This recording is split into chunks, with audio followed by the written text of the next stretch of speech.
How our hairstyles, Black women, can tell what kind of trauma we have had or where we are in our life. And I mentioned this on Sunday, right? I was talking about the fact that a lot of us, right, will be going through things, right? Like one clear sign is if you were this certain size and at this certain size, you were small, and then you put on 50 pounds, that is, evidence something is going on in your life. It could be medical, or it could be some type of trauma that you're dealing with at the time, or, a breakup or whatever the case may be, right? And so I was saying that a lot of times when you see a woman always a certain way, right, that they have to have their lace front, they have to have their quick weave, they have to have these things, that it speaks volumes. Not saying that's a bad thing. It becomes bad when 80 to 90% of the time that's what you're wearing and you're not wearing your natural hair. So this is about how your how can I say this? How your hairstyles reveal your trauma story. And tell me, where do you guys fit in that? Because I was like, I thought this was really cool. Like, I go on the top of my mind on things, and I'm like, I'm always thinking about how can I be as authentic as I can and help my sisters when it comes to our hair and embracing our natural beauty.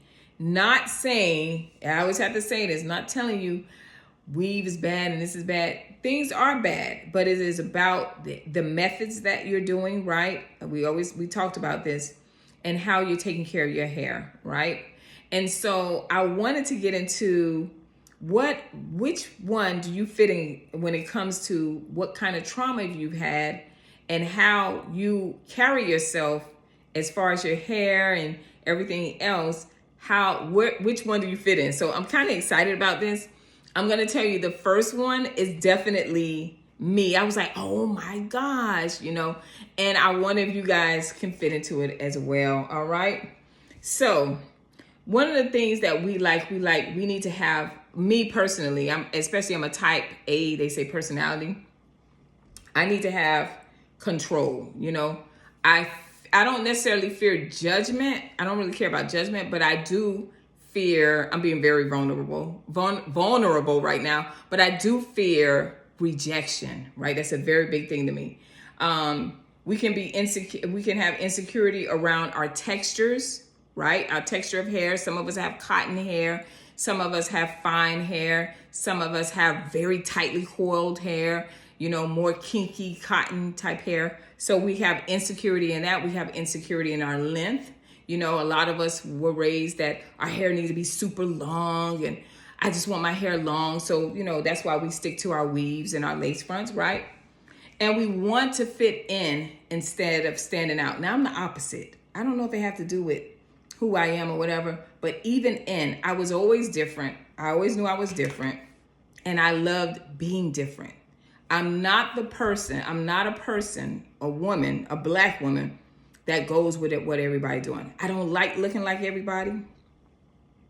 I don't like dressing, looking, thinking, or whatever, because I understood at a very young age that God gave me my own DNA, that I know it was a purpose for me to live out. And when I got to a certain age, I started asking God to show me what that purpose is. Don't allow me to leave this earth without living my true purpose, right?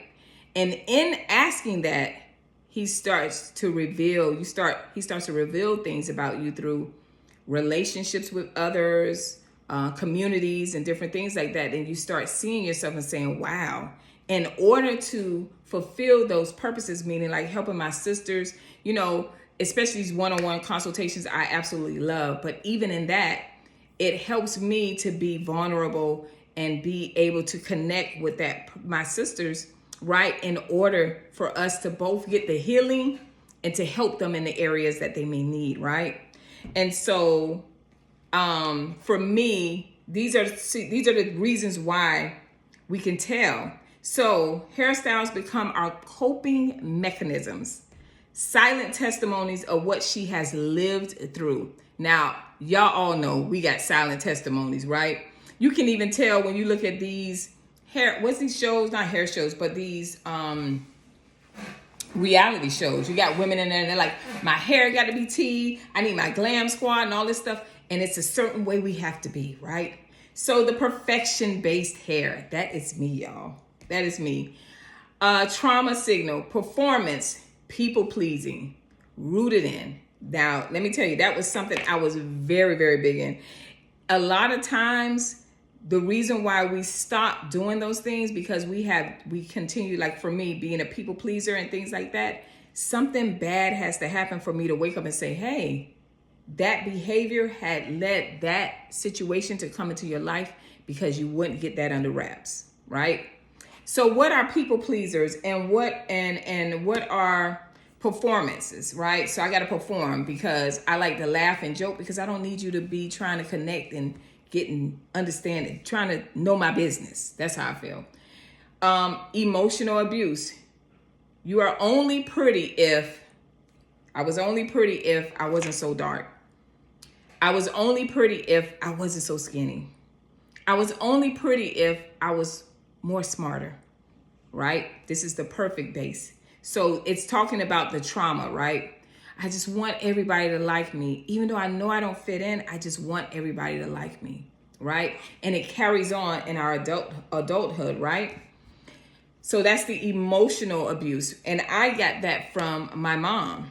Believe it or not, a lot of us get a lot of these things from very young. And whether you believe it or not, some of you are doing that to your daughters or your sons as well.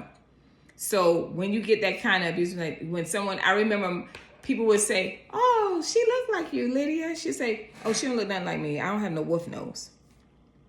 So guess what? I thought my nose was like this big and I was so ugly, because if my mom can reject me, then guess what? Child, please. I know I'm not attractive. So what do? If my hair is perfect, I'm talking about this, we get discrimination in the workplace, right? Discrimination there, especially if you're in a high power position. You may be a lawyer, doctor, over some type of corporate firm, whatever the case may be. You have to be a certain way. You have to be very rigid. You have to be perfect, because most of the times we're in a world where we're the only ones, right? And so that plays a part in workers working in discriminated places where it's discrimination, because we got to come off perfect. It's like me being for Peter Coppola, knowing that they picked me when I became a regional brand manager and had to travel and be on what is that, on the stage, platform artistry, doing different things like that and teaching other women. I was the only black girl. They didn't have more than one, you know what I mean? And I fit in their world. It's just not too ethnic, right? So discrimination, childhood criticism for unruly hair. Now, my mom couldn't really do hair, but a lot of you can understand what they're saying. Child unruly hair was what we see now today, where we have little girls as young as 1 years old that they're putting lace fronts in. That's in other cultures, in other places, Africa, they're putting lace fronts on little girls' hair. That is rejecting the child. That's criticism. Oh, her hair too kinky. Oh, let me say the word because y'all don't like hearing it. Her hair too nappy. Oh, she cried when I do her hair. So that is the criticism. Even though you think like, oh, I'm noticing the pain point and I'm helping, you're really not helping that child. You're actually telling and teaching that child that, hey, your hair is not accepted. It's too much. Put a relaxer on it. We're putting relaxers on hair before a child turns 5, right? We're putting weave braids in a little girl's hair as young as 2 and 3, right? So that is the foundation of the perfect person, right? The perfection person. So what does that look like? Hold on. That looks like my hair has to always be in place. I always have to have my makeup, right? My clothes have to be a certain way, right? You're never gonna see me slip. If I'm not doing my hair, you're not gonna see me on camera. You're not gonna see me anywhere. Anywhere I go, I'm always gonna be tip-top shape. I get up and I have to get up at 4:30 Monday through Friday. When I get up at 4:30 a.m., guys, my makeup and everything is done by, I get about, no, let me take that back, about 4:45. By 5 o'clock, my makeup and everything is done. I'm posting on social media. My clothes are already laid out for the rest of the week. But everything has to be just so. Why? Is because I still struggle with, I gotta be perfect. That's my way of people pleasing. Now, I'm graduated from a lot of things where if somebody say I don't like that or they don't like what I'm doing or whatever, I have no problem telling you what you can do, how you can do it, and where you can go with it, right? But it's still certain parts of me. Now, I just like looking nice. I like looking soft like a lady and all those different things. And I love taking care of my hair. I like those things. It makes me feel good. But there is still a little bit of me that I'm still healing from where I still am like, I don't think, and you can go places and they be like, oh, you're beautiful. I'm like, really? You struggle with that. That's you. You're the perfection. You're the perfection. That's your trauma. That's where the trauma comes from. And that is why you carry yourself that way. Number 2, I think I'm going to do 2 because I'm going to drag it out too long. And I'm going to, let me see how many I got. I'll do 3. Okay. And then we'll do the next one in the next video. All right. Okay. So number 2, hiding hair under long-term wigs and weaves and never showing your hair. Ooh, do you fit this one? Because that was a perfection. Never showing your hair. So you hide. You're the hide. You have that kind of trauma. Trauma signal, shame. So when we see you and you never wear your own hair, we see shame plus identity disconnection, right? So you're disconnected from your identity. You don't want, listen, let me tell y'all something, being a hairstylist. I know women who never want their hair out. Never. And they will tell me some things that they went through as a kid and how they grown, and they went to the class reunion and they saw them and they shook their hair and the man was like, oh, that's you. I always, that's those women. I've seen that. I've seen the women that have went through sexual trauma or different things like that, and they just don't want you to see them. I've seen that. And I know you have as well. Can we talk? Can we talk? I know this Ask a Licensed Cosmetologist. Lee, where you going with this? I'm going everywhere with it. All right. Okay. So partners saying natural hair is not attractive, right? So these are some of the things. So you may be in a relationship, right? Where the guy say, I don't like natural hair. I don't like the dreadlocks. I don't like the 2-strand twist. I don't like none of that. I like long, and I know men that tell their wives and their women that I like long, glamorous hair. I have friends that say, I don't care what it look like, as long as it look good. Most men feel like that. But you do have men that are very particular. You have men that say, hey, I only want you at this weight. You can't get over 115 pounds. You have men like that. But then we came with the curvy girls. They start exposing. Cameras came out. You start seeing curvy, thick girls that look great. And they were like, shoot, I like a thick girl. So, but we have partners, a lot of us, whether we want to reveal it or not, is that a lot of us went through abuse, right? Where we're trying to people please that man in our life because, we never thought we could have him. But when he came to you, you had that long hair extensions because God forbid he see the real you, right? So a lot of us, we find people that agree with you. I don't want to show my natural hair either. I'm always going to wear lace wigs. I'm always going to wear weaves, right?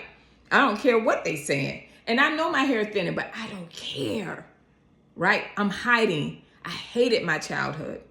Society rewarding straighter textures, right? Society tells you, oh, to look glamorous, you got to look this kind of way and that kind of way.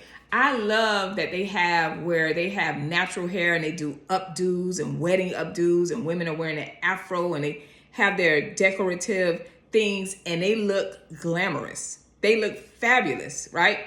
And they look happy because they're embracing the natural who they are, whatever that may be, right?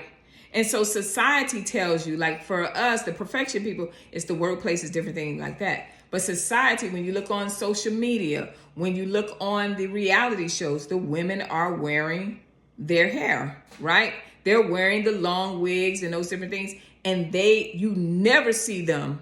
It's very, very rare you see those women out of place, right? Because that's what society says. It says, black women, don't be wearing all that ethnic stuff. If you want to get on here, we need lights, camera, action, glamour, big, large, long, sexy, swinging hair, weave. That's what they like, right? So that's what society says. Avoidance after postpartum or medical hair loss. That's a big one because a lot of us deal with postpartum. You lose your hair through postpartum, right? But that's a temporary situation. But you've been pregnant for so long, by that 8th month, you feel like you've been pregnant for 20 years. So once you have your beautiful baby, you're like, I done lost my hair. So you're going through those different things, right? So you want to hide it. So that's why you put on the wig and the weave. But a lot of times that can turn into, once you get, it's addictive because it's more fuller, it's more nice, and you just went through so trauma. So the baby would be 10 years old and you still saying, well, I wear this because of my baby and how I look up under it.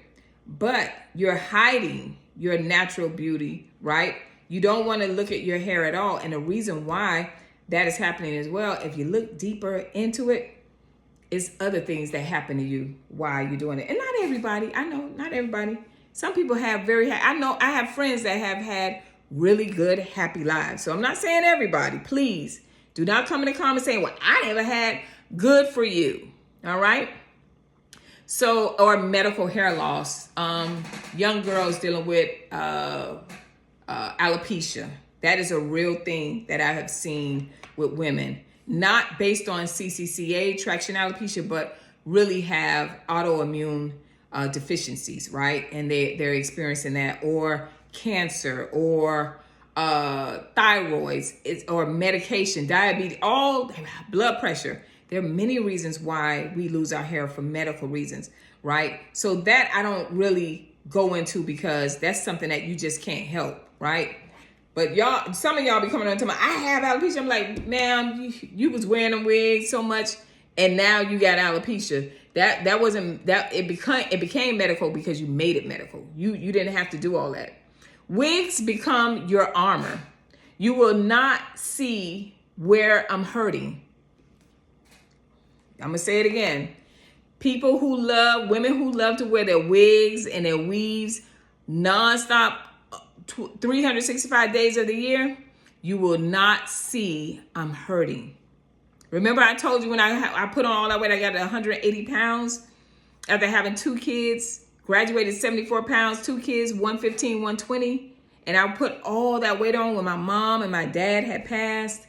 And I dealt with other things. I lost my salon. I was humiliated. I went through so many different things that when I looked up, I had put on 60 more pounds. So I got the weave to hide. My hair was breaking off. I got the hair extensions to hide. And then one day I had to take a look and say, oh, I'm tired of hiding. I got to fix this because my family was suffering. They were hiding in their rooms. It comes out. I was hiding in my room. My kids was hiding in their room. I didn't communicate with them. I would go to work, come home, and relax. So those women, right, and whatever that trauma is, it's saying you have a life of shame. So you were the child back in the days that was rejected and those different things. And so you learn to hide. So you to hide and go seek a one, right? Then we got the tight, painful, protective styles. Oh, yes. Don't forget the locks, right? This is number 3. The locks. What kind of trauma does it say about you? Even when she knows the damage. So even when you know the damage, you still like them tight. You like them, because I look good.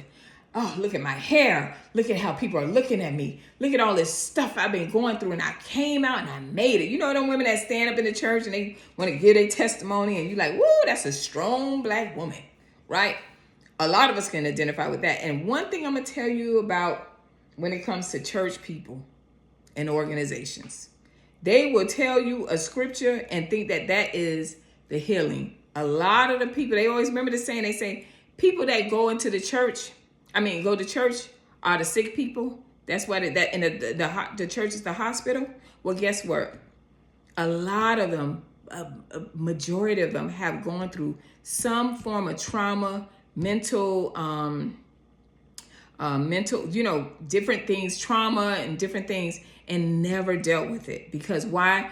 As Black people, Black men and Black women, we're taught to experience some form of trauma where as an example of me being a kid, seeing the police kick the door down and arrest my brothers. That's trauma when you're a kid. It's like, what's going on? Things that I've seen, right? And so you carry that. Or you seeing a death of somebody dying before you. We've seen things. Or you watching your mother being abused, beaten. That's trauma. But you never deal with it. And then you get into relationships and you're doing the same thing, right? So the church folks are the worst ones because they are the ones that are leading the people. And those are the same people that never get the help and pick on saying, go lay on somebody's couch, go lay on the white man's couch. But those same people, they need to lay on somebody's couch because you're destroying a lot of people, right? I don't know what made me go into that, but I had to say that, right? So trauma signal. What's your trauma signal? Enduring pain to look worthy. So like I said, I'm the strong Black woman. Yes, I had some miscarriages. I'm the strong Black woman. Yes, I had a stillborn baby. I'm strong and I'm Black. Yes, I had a child that was on drugs. I'm strong and I'm Black, right? Yes, I was in an abusive relationship. My husband was a monster. I'm strong and I'm Black. I'm trusting the Lord. But never heal, never talk about it. Just pile it right back down, right? So what you do, I can endure pain. And I had a young lady tell me that I was like, oh, that tattoo was painful. She said, yeah, but I like pain.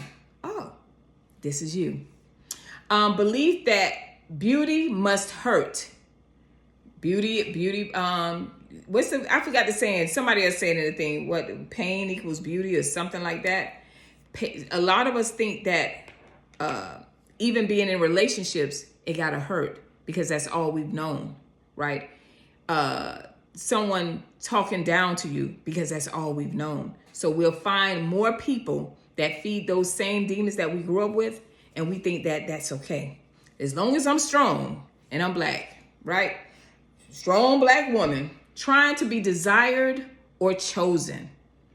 A lot of us, as if you look at the first one about performance, I had performance in mind for the perfect one. But for this one, it was your desire to be chosen or desired. You'll put yourself in positions where you don't even realize you was already validated. God has already told you who you are, right? But a lot of us, because of our insecurity, we will find the thing that caused us the pain, and we will go through our life and pick people, pick men, pick friendships that keep causing us pain. But you're strong and you're Black. And you think that that's what it's supposed to be. And no, because I have seen plenty of healthy relationships. And they ain't doing that to each other. They got boundaries. They got things that they know they're not supposed to say. They don't cross lines. And they really are happy. They're friends. I'm talking about marriages now. They're happy, right? But if you find someone, if you came from a toxic household where you saw your mom and dad argue, cuss each other out, call each other out their names and different things like that, guess what happened? You're going to find that man, and sometimes the man not even like that, or sometimes the woman is not like that. Because you're so toxic, that's going to be how you want that relationship. You're going to keep jabbing until that relationship turns into what you was used to growing up. How do I know? I was one of them, right? So you can find somebody good, but if you haven't healed and you you want to be the masculine woman, you want to be the one that I run my household, or you was the mom that became a single mom, the man left out or whatever. So you got to constantly be everywhere, letting everybody know how you do all this for your child and this and that, not dealing with the trauma or the hurt or what happened in that relationship, not recognizing that the same thing that you're telling us about and that you're living, your kid is living that as well. And when they get older, they're probably going to repeat the same thing as you. And they know not to go get no help because you have never gotten any help. You just walking around strong and black, the strong black woman. Childhood forced styling experiences. So your childhood forced those hairstyle experience. And I know it may sound crazy, but I absolutely love this because when I was younger, I would say that we walk around with costumes. Like if you look at sometimes, you know, they have it, you know, now we can dress. Now we bring fashion and all that stuff. Black people, we bring it. But sometimes the ones that don't bring it, we be looking crazy out there. With the lashes, the white lashes, they got the different lashes, color lashes, red lashes and all that. You know you look crazy. But somewhere you trying to be, get noticed, chosen, desired. Oh, she different. You're not different. You just got some issues that you need to deal with. So this is part 1. I'm going to do a part 2 in the next video. So I pray that this video helps you. You probably won't see that video until next week. And if you can identify with any of this, put your story in the comments, all right? And if you can't and you got something nasty to say, scroll by, please, because if I catch it, I'm going to say something. I pray that this video helps you. Remember that I am still offering one-on-one consultations. If you are in a place where you are trying, you like, Lee, Coach Lee, I can't do this anymore. I want to live my true authentic self. I still want to wear my hair extensions and things like that, but I want to start showing my identity, who I am, and embracing myself because I never learned about my hair. I never take care of my hair. I take care of the weave, but I don't take care of my hair. Or I'm losing hair. I need to learn. I need to figure out what's going on and what I can do to stop it. Go ahead and click the link in there for Ask a Licensed Cosmetologist consultation. Send me an email. And ladies, don't ask for the prices and then disappear. You will invest hundreds and hundreds and thousands of dollars on wigs and weaves. Invest in your beauty. All right. I pray this video helps you. I'll see you next video.